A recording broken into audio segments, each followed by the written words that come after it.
Let's talk about wide receivers you should start or sit in week 14 of the fantasy season. We're so close to playoffs for most of us. All right. Some of y'all really need this to get in this week. Unfortunately, 4 teams on bye, and it's going to hurt some of your rosters. The Panthers, Patriots, Giants, and 49ers. So no Tetaroa McMillan, no Stephon Diggs or Booty, no Wan'Dale Robinson, no Jawan Jennings. But do not fret. In today's video, we're going to go through every matchup this week. I will rank every single wide receiver so you'll know exactly where I stand and how I would set your lineups. And there are time codes if you want to jump to a specific matchup. Let's start on Thursday night with an absolute banger. The Cowboys at the Lions. Now, this is the highest over-under of the week at 53.5 points. So Vegas anticipates the most points in fantasy coming from Thursday night, which doesn't always happen. It's a little bit hit or miss, but good sign. 2 elite offenses going against it. The Lions are favored by 3 points, and it's in a dome, obviously in Detroit. 2 teams, by the way, that are both top 6. And when you look at matchups that we want to chase for wide receivers in fantasy football, the Cowboys give up the most points. The Lions are a top 6 matchup for your Cowboy wide receivers. CeeDee Lamb, George Pickens. I don't want to waste too much time. There's so much to talk about in this video. They're superstars. This is probably the best duo in the NFL. All right, come at me if you think I'm wrong. This is the best wide receiver duo in the NFL. They're both must starts, regardless of matchup. You're certainly going to start both of them in a good matchup in a game where they're projected to be down in Detroit in a dome. I can't wait to see Lamb and Pickens play on Thursday night. I mean, I'm a Commanders fan. I hate the Cowboys, and I love watching these two guys. Now, with the Lions, it's getting a little bit murky, right? Because we don't know exactly how to project it at this very moment because we don't know if Amon-Ra St. Brown is going to play or not. I would project that he is not going to play, which is why you'll see in my rankings, I don't have him ranked as of today. Now, they are saying that he did not practice in their most recent practice. It's not looking good for Thursday. They projected him to miss 1 to 2 weeks. This would be the first week. So don't anticipate Amon-Ra St. Brown being out there. And assuming he's not out there, Jameson Williams, I mean, he's a must start. You can't sit Jameson Williams if that's the case. The last time out, when Amon-Ra had no stats, right? He left the game very early with that ankle injury. Jameson Williams, 10 targets, 7 catches, 144 yards, and a touchdown. Almost 27 fantasy points. He would have had 27 if he didn't have a negative rushing attempt. But this is, remember, the first round pick out of Alabama with Bryce Young putting up tuds every single week. This is the really special talent you finally get to see unleashed. I cannot wait to see him against the best matchup in fantasy football. Here's what I'll say. If you're in a tough position, there are worse plays than Isaac Tesla. Unfortunately, he only had 2 targets this last game, right? He wasn't exactly targeted very heavily. But he ended up with 35 yards and a touchdown. He's always a threat in the red zone. Think about it. No Sam Laporta, projecting no Amon-Ra St. Brown. Who are they going to target outside of Jameson Williams, Jahmyr Gibbs? It's probably Isaac Tesla. So he's in that desperation flex play by wide receiver 44. Most of you have a better option, but there are worse Hail Marys out there. Now, of course, if Amon-Ra St. Brown is active, he's a must start. Jameson would remain a must start. My projections for him would just be a little bit lower. And then Isaac Tesla, not a guy that you're going to play around with in that scenario. Okay, let's jump to the Sunday slate of games. The first one we've got here is the Seahawks at the Falcons. 43.5 point over under. The Seahawks are favored by 8.5 points. That's actually the largest spread of the week in favor of Seattle. And it makes sense. Look, we've said this many times on the channel, and we've had to console many of you guys who have been very frustrated when your superstar receiver ends up busting out of nowhere. Well, it was your turn this last week, Jackson Smith-Njigba owners, okay? He came out there, had 3 targets, okay? 3 targets turned into 2 catches for 23 yards, 4.3 fantasy points in PPR formats. That does not mean that you change your expectations of JSN moving forward, okay? You're still going to go out there and put him into your lineups. He is my wide receiver 1 this week again. And the good news is, even though Sam Darnold had a little bit of an ankle issue last week, he should be good to go heading into this game against the Falcons. Now, there might be more positive news to report here because you'll notice on the graphic, Drake London, we are finally including him in our rankings this week. My wide receiver 13, Raheem Morris mentioned that he has a chance to play this weekend, being labeled as day to day. So I imagine you're going to see him participating in practice here in the next couple of days. Of course, that doesn't guarantee he's going to play, but of course, if he's out there, you're going to put him into your lineups. I know it's not Michael Penix.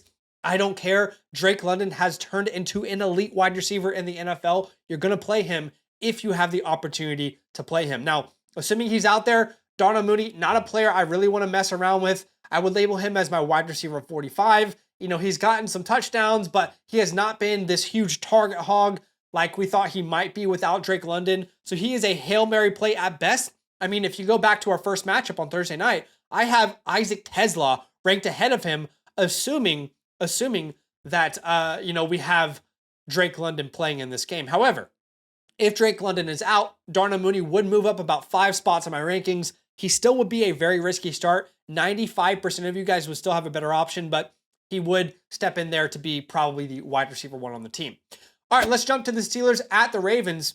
An uber important game for this division, right? The AFC North could be decided here in week 14. Both of these teams are in it. Even with the Ravens having a terrible start, they're still in this. 44.5 point over under. The Ravens are favored by almost a touchdown, 6.5 points. It's in Baltimore, so that makes sense. Now, unfortunately, these teams are not all that different, right? The way they deploy their offense is different, but they are two teams that are very run-focused, okay? They don't like to throw the ball much if they don't have to, and that unfortunately leads to 2 receivers that are very talented, but rarely have the opportunity to show it, whether that's down the field, short yardage usage, red zone usage. So DK Metcalf and Zay Flowers, even though it's great matchups, the Steelers are the 2nd best matchup for your receiver. The Ravens are the 8th best matchup for your receiver. Even though it's great matchups, I don't think I can label them must starts because they haven't been must starts for the entirety of this 2025 season, right? I mean, I've said it many times, and I'm not trying to, disrespect Zay Flowers, but for fantasy football purposes, he is high premium packaged Wan'Dale Robinson and Khalil Shakir. That is what he is. I've been saying it for multiple weeks. And I'm telling you, on Thursday night, last week, Thanksgiving, nothing happened to make me change my opinion, right? Because if we look at the game against the Bengals, you saw Zay Flowers, 7 targets. He turned those 7 targets into 0.6 fantasy points. 2 catches, 6 yards. But there's not a high A dot. He's used at the line of scrimmage. He's not a red zone threat. So if you want a safe floor, it's funny to call him a safe floor when he finished with that many points, but he's been a safe floor this year. He's been a guy that's given you 9, 10, 11, 12, 13 points. He's in that range. That's what I anticipate from him this week. Of course, there's always a blow up. That's a possibility. He's a talented player. And I would say the same thing about DK Metcalf. If you want to save 8 to 12 fantasy points, you can put him in there. But these are 2 guys that certainly have a low floor and very rarely have a high ceiling. That's the unfortunate part about these 2 offenses they're a part of. Okay, let's jump to the Titans at the Browns. I wish I had a more positive way to spin this, but this matchup looks awful. Okay. For fantasy football purposes, I think there is one single player I want to start at all, and that is Quinshon Judkins. Now, if you're in a league that you roster fantasy defenses, then the Cleveland Browns look like superstars this week for defenses. But when you look at the wide receivers here, why in the world would I start any of these names? You got 2 rookie quarterbacks that have not shown you that they can support 1 wide receiver in fantasy football. Sure, there are spike weeks here and there, but you cannot start DK, Alec A. Manor. There's no way you can start Jerry Jeudy, Cedric Tillman. You cannot rely on these offenses. You cannot rely on these quarterbacks. Oh, and by the way, just to add on top of it, there's a 33.5 point over-under in this game. That is the lowest over-under I have seen this entire year.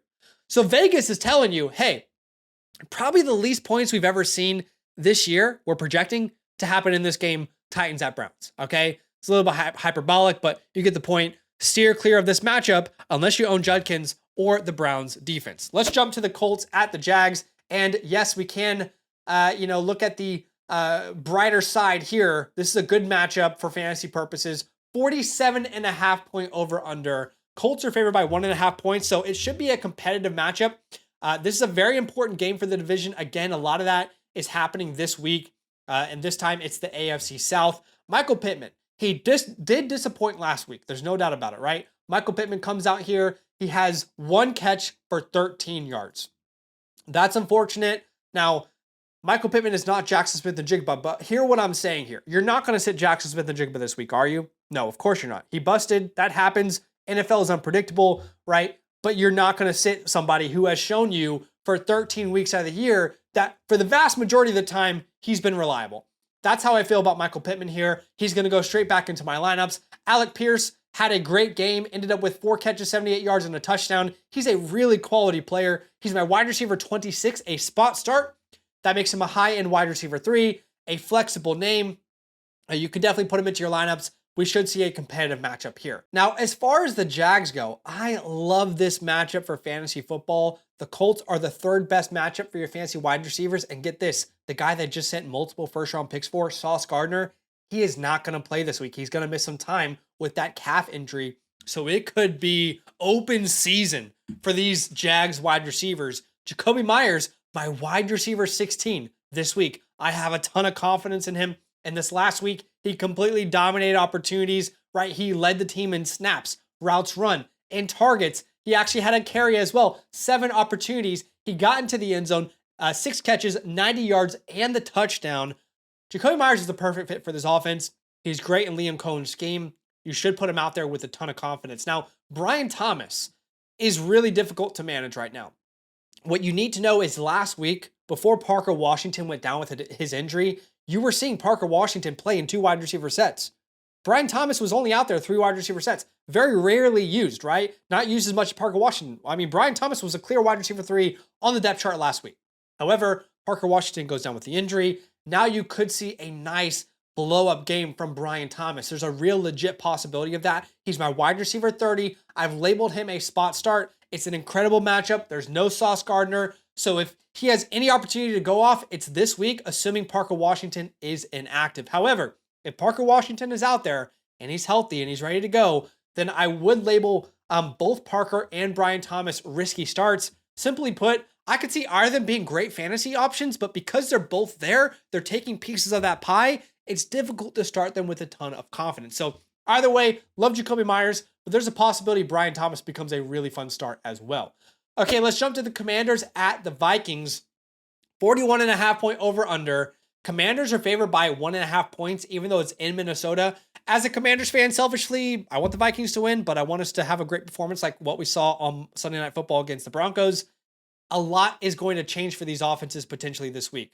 First off, for the Vikings, they'll go from J.J. McCarthy to Max Brosner, from Max Brosner back to J.J. McCarthy. J.J. McCarthy has cleared concussion protocol.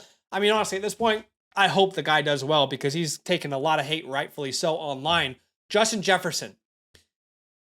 This is the first week, I think, since his rookie season, week 4 of his rookie season, so 5+ years, that I have not labeled him a must start. And it hurts my heart so much, but we have to be realistic. This offense is awful, okay? The offense in Minnesota is terrible. They do not have a quarterback that they can trust on a weekly basis at this point. Last week, Justin Jefferson had 6 targets and caught just 2 of them for 4 yards. That is not Justin Jefferson, all right? That's not the Justin Jefferson that we've grown to love. Jordan Addison, there's just not a chance I'm playing him, okay? Yes, he had 10 targets last week. You love to see that, but he turned it into 8 points. I just don't trust him, okay? Jefferson is a flexible name. He's not a must start. He's a flexible name. But if you want light at the end of the tunnel, the good news is they play the Washington Commanders. Now, the Commanders have been better on defense recently since Dan Quinn took over as the defensive coordinator. However, they have still been vulnerable for the majority of the year. They're still dealing with a ton of injuries. So if there's any game where Justin Jefferson can bounce back in a huge way, it's got to be this week against Washington. So I'm trying to give you the reality, but also the hope and the light at the end of the tunnel for our beloved Justin Jefferson. Now, it was great to see Terry McLaurin back in this offense for the Commanders, right? Now, you have to be realistic, right? Yes, he came out there on a snap count, by the way, had 14 targets. 14 targets on a snap count. You'd love to see that. But of course, the game went into overtime. That's not always going to happen. Now, he turned those 14 targets into 7 catches, 96 yards, and a touchdown, almost 23 fantasy points. That was awesome to see. It's great to see Terry back for a really important stretch that the Commanders have here upcoming. I am going to label him a must start. We've obviously seen that Marcus Mariota is willing to target him, and there's a possibility that Jaden Daniels is back. If Jaden Daniels is back, I have even more confidence in Terry McLaurin. but we're not going to count on that, right? Deebo Samuel continues to be a spot start, continues to be a flexible play each and every week. Even with Terry back, he is a flexible option. Okay, let's jump into the Dolphins at the Jets. So in this matchup, 41.5 point over under, the Dolphins are favored in New York. I think this matchup is actually very simple to analyze. You're going to start Jalen Waddle, right? We know that the NFL isn't played on paper. Every week, it seems like on paper, Waddle's going to have a good game, but there are ebbs and flows to the NFL season. Waddle is my wide receiver 10. He's a clear target in this offense, and I would project him to have a bounce back game. On the other side, this Jets offense, like we projected, is getting better without Justin Fields. No disrespect to Justin Fields. Tyrod Taylor is just a better, I guess, pilot to an offense at this point, right? He is a better conductor of an offense. Now, in this last week, you still saw John Mechie lead the team in snaps, tied in routes run. However, this is where you saw the changeover. Adonai Mitchell leads the team in targets with 11 targets. He turns those 11 targets into 8 catches, 102 yards, and a touchdown, over 24 fantasy points. He was awesome. I mean, he was great. And this has been something that has been brewing behind the scenes for quite some time. Shout out to Ryan Heath, who mentioned that Adonai Mitchell now averages a 28.4% target share and 51.3 receiving yards per game in the 3 games that he's had as a Jet. For comparison, Garrett Wilson averaged almost a 31% target share and almost the same amount of receiving yards per game this year. So if Garrett Wilson's out, I mean, he's on IR, so he's not going to play this week, but if he's out for the entirety of the year, we should take Adonai Mitchell seriously. You should look at your waiver wire and say, should I pick this guy up for free? Because there's a chance if there's no Garrett Wilson the rest of the year, he could be a legit flexible option. That's how I view him in this matchup. My wide receiver 33, there's plenty of risk, right? Because remember, for the last 2 weeks, John Mechie led the way, and he was the guy that we thought we were starting. But it's a little bit of a back and forth right now.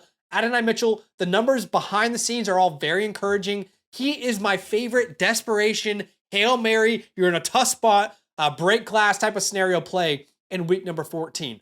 Adonai Mitchell is a player that I think a lot of people will either be making the playoffs or losing, not getting to the playoffs because of him. But I think there are plenty of reasons to go out there and play him, but there's plenty of risk. So last week we had a Thanksgiving BOGO offer for our start, sit, and trade question vouchers on the Flock site if you needed help or advice. You guys loved it so much. A lot of you are requesting we do it again this week, so I'm going to honor it. For the next 24 hours, there is another BOGO offer on the Flock site. If you want to help from Fantasyland for start, sit, or trade question vouchers, you can check that out in the pinned comment if you want to submit and get some help. Let's jump to the Saints at the Bucks. Really interesting matchup, right? 42.5 point over under, as we should expect. The Bucks are favored in this game. It was great to see Bucky Irving back, and obviously it's awesome to see that Baker Mayfield is healthy. Now, I will go ahead and label Emeka Egbuka a must start, my wide receiver 17, but he's sliding down those rankings each and every week. And I'll be honest, if your trade deadline hasn't happened, most of you it will. Maybe you look at trading him because Chris Godwin is back. He's going to get more involved. Mike Evans could be back soon.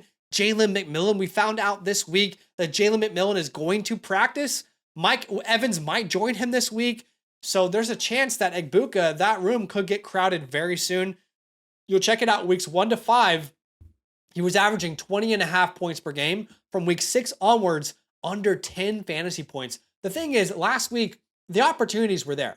He had 8 targets. If you could guarantee 8 targets for Egbuka every week, you would start him every single week. Well, he had 8 targets last week. It just only turned into 4 catches for 42 yards.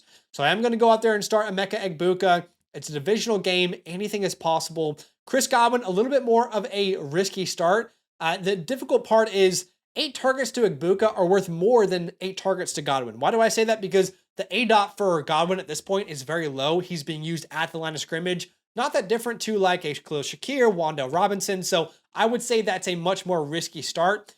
I'm not going to start Tez Johnson at this point. Just too many mouths to feed. Then with Chris Olave, I will say there are plenty of signs to point towards the offense improving with Tyler Shuck. I did not anticipate saying that, right? Because we definitely thought that Tyler Shuck taking over this offense would be a huge hit for Chris Olave. Well, it just hasn't been, right? Chris Olave in this last game ends up with 14.7 fantasy points, 4 catches, 47 yards. Obviously, Devon Vele got into the end zone. He had 8 targets, 93 yards, and a touchdown.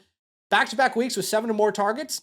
I am going to label him a risky start. I would say the vast majority of you, like 99.9% of you guys, have a much better play. But if you're out there and you're in a desperate spot and you're in a 16 league, huge lineups, and you got to throw someone in there, Devon Vele, there are worse options, especially when you consider that the Bucs are a top 5 matchup for your fantasy wide receivers in 2025. Okay, let's jump to the Bengals at the Bills. 51.5 point over under. That is the second highest of the week. Jamar Chase, my wide receiver 2. T. Higgins, my wide receiver 13. Assuming T. Higgins clears concussion protocol, both of these guys are playing. You put them into your lineup and you don't think twice. With Joe Burrow back, you'll love to see that duo, right? Now, here's what I'll say. If T. Higgins isn't out there, I don't think I want to trust Andre Yoshivas anymore, simply because he only had 2 targets last week. They like Tinsley a lot. I just don't trust Yoshivas as a desperation play anymore. On the opposite side, Khalil Shakir, I mean, he's not even boom bust. He is floor bust. That's what Khalil Shakir is at this point, honestly. Last week, he had 4 targets, but it was a bad game, right? 4 targets turned into 1 catch for 5 yards, 1.5 fantasy points. Khalil Shakir is a floor or a bust player. That's just the reality, but it should be a competitive game. High over under. You can put him into your lineups. There are far worse options. Okay, that brings us to the afternoon slate of games. Broncos at Raiders, 40.5 point over under, tied for the second lowest over under of the week. The Broncos are favored by about 7.5 points. Here's what I'll say. You saw very important information for the Broncos wide receivers on Sunday Night Football. Pat Bryant has been a sleeping giant in the background. The peripherals have looked great. It hasn't turned into a good fantasy day just yet. But on Sunday Night Football, the Troy Franklin Truthers took a big L. There was a lot of difficulties with Troy Franklin. By the way, Pat Bryant, for the first time, outsnaps Troy Franklin 49 snaps to 37. 37 routes to 32. 7 to 3 targets. So is this a 1-game sample? Well, you've seen Pat Bryant, his snap share is starting to rise each and every week, right? He had his career high in snaps this week, just under 75% of the snaps. So this is not something that's just out of nowhere. It has been happening very slowly over the course of the last couple of weeks. Pat Bryant could be a legit issue for Troy Franklin. Cortland Sutton came in and took over that alpha role again, 17.2 fantasy points, 5 catches, 62 yards, and a touchdown. Look, I don't really trust anyone all that much in this receiving room. If I'm going to play anyone, it's Cortland Sutton, my wide receiver 24. The Raiders are a middle-of-the-pack matchup for your wide receivers. However, at this point, with your fantasy seasons on the line, Troy Franklin could have a good game, but because of the usage for Pat Bryant, I just think there are too many factors here to play with. So I would prefer to sit both Franklin and Pat Bryant if you can afford to do so. I understand not all of you can do that, but that would be the way I would try to approach it. And with the Raiders, let's not waste any time. You don't start anyone. Geno Smith in this offense, it's like watching paint dry. Watching paint dry might be less painful at this point. Let's go to the Bears at the Packers. So we go from one matchup that is a little bit confusing to another matchup that's a little bit confusing, because how the hell do you project the Chicago Bears wide receivers? I have no idea how to project these guys from 1 week to the next, okay? There's almost no data point that I can point to that will project which Chicago Bears wide receiver you should start. The reality is, if you can afford to, you should probably sit all of them, okay? If you can't afford to sit all of them, then I would probably lean on Rome Odunze, simply because I don't have high expectations, but he has been the one who has led from a target share perspective for the vast majority of the year. It hasn't always turned into fantasy success, but from a target share perspective, and we really rely on volume in fantasy football, he has been the one that has been the most consistent, not from a fantasy points perspective, but from the opportunities to score fantasy points perspective. Not a good matchup against the Packers. 45.5 point over under. Again, I prefer to sit all these guys. I will say I would start Luther Burden over DJ Moore in this game. You are starting to see Luther Burden get more and more opportunities over a DJ Moore. In this last week, Luther Burden had 6 targets, just 4 for DJ Moore. And most of that happened in the first half, by the way. Luther Burden had 4 catches, 33 yards in the first half. So it's good that those opportunities are coming early. They're intentional about using Luther Burden each and every game. The snap share is going up and is kind of staying consistent at that 50% mark. He is a slot wide receiver. But ultimately, if I'm being 100% honest with you, I'm going to keep it at $150, like any one of these guys could have a good game and any one of them could bust. Now, the good news with the Packers, at least, is that there is some consistency that we're trying to rely on at this point, and that consistency has come in the form of Christian Watson. Since he's come back from that injury, he's been the most consistent wide receiver for the Green Bay Packers. And Thanksgiving was no different. He had 10 targets. He turned those 10 targets, into 80 yards and a touchdown. Okay, only caught 4 of them. 18.3 fantasy points. I am not going to chase a Dontavion Wicks game. Okay, every year there is one game. He and Sean Tucker, there's just one game where they go off. I'm not going to chase that. So I am going to start Christian Watson. I don't think you can start Dobbs or Reed if Reed is back. But I will say if Reed is back into the lineup, which they're saying he could play, then it will make Christian Watson way more messy moving forward. And honestly, think about it. If they get Jaden Reed and Matthew Golden back this week, which is a possibility, man, as much as we like Watson, it could get messy really fast. Okay, 12th matchup we'll look at here is the Rams at the Cardinals. 48.5 point over under, third highest of the week. Rams are favored by 7.5 points. Puka Nacua, Devontae Adams, both of them are going straight into your lineups. Yeah, it's been a little bit disappointing with Puka Nacua as of late, but you do anticipate both of these guys remaining as integral parts of this offense, this passing attack moving forward. Devontae Adams, my guy this year. It's been awesome to see him thrive in this offense. He's the perfect fit. He was dealing with a little bit of soreness in his hamstring, but according to Sean McVay, that's not going to affect his status here against the Cardinals in week 14. Now, with the Cardinals themselves, we don't know 100% at the time of recording this if Marvin Harrison will play or not. I'm assuming he will, and that makes both him and Michael Wilson spot starts. Flexible names at best. Unfortunately, they are both, I would say, hurting each other at this point in fantasy football. They pretty much got the same amount of opportunities. They both had 7 targets. They both played some outside wide receiver, but it didn't turn into any big fantasy success. Now, Marvin left with a heel injury, so we'll have to monitor that. If Marvin Harrison is out, I have no problem putting Michael Wilson straight back into my lineup. He would be a top 15 wide receiver for me, but at this point, we just don't know if that's a possibility. Okay, let's go to Sunday Night Football. We got the Texans at the Chiefs. 42.5 point over under. The Chiefs are favored. This is a very important matchup when you look at the wild card in the AFC. Nico Collins is a must start. It's not a great matchup, but Nico Collins has been able to overcome those bad matchups as of late. Jaden Higgins, I will label a risky start by wide receiver 36, so a very low-end wide receiver 3, high-end wide receiver 4. He's been more and more consistent over the course of the last couple weeks. He's a very good player. It's just a bad matchup. In a better matchup, I might have put him as a spot start. Now, with the Chiefs, I think you can only start Rashee Rice. I don't think you should get cute with it. This is the worst matchup for your fancy wide receivers. In fact, even Rashee Rice, there is bust potential this week, right? You look at the wide receiver 1 and fantasy points against the Texans since week 8. None of them have scored over 10 fantasy points. So it's a tough test for Rashee Rice, but he is just the engine of this offense. That's why I'm going to play him with a relative amount of confidence in my wide receiver 4 this week. Well, we were on a heater in DFS in the recent weeks, but this last week I finished 62nd in the Super Slam contest. Not good enough. I got to go back to the chalkboard. I got to choose 6 non-quarterbacks, set my lineup. That's what you got to do too if you want to join me and play up against me in this FastDraft contest. Download the app, use a promo code LAND. I'll match your deposit up to $50. Again, download FastDraft, use code LAND. You can check that out in the pinned comment if you want to have some fun against me this week. All right, the last matchup we will look at is Monday Night Football, Eagles at Chargers, 40.5 point over under. Obviously, we don't know if Justin Herbert will play or not. He did have a successful surgery on his hand, that non-throwing hand that had the fracture. He is day-to-day. He himself has said he's going to play, so I'll take his word for it, but there is a chance Trey Lance is out there, right? So when I rank these wide receivers for the Chargers, I'm assuming Justin is playing. If Justin is not playing, we need to lower expectations for all these names. Bilal McConkey would be my wide receiver 15.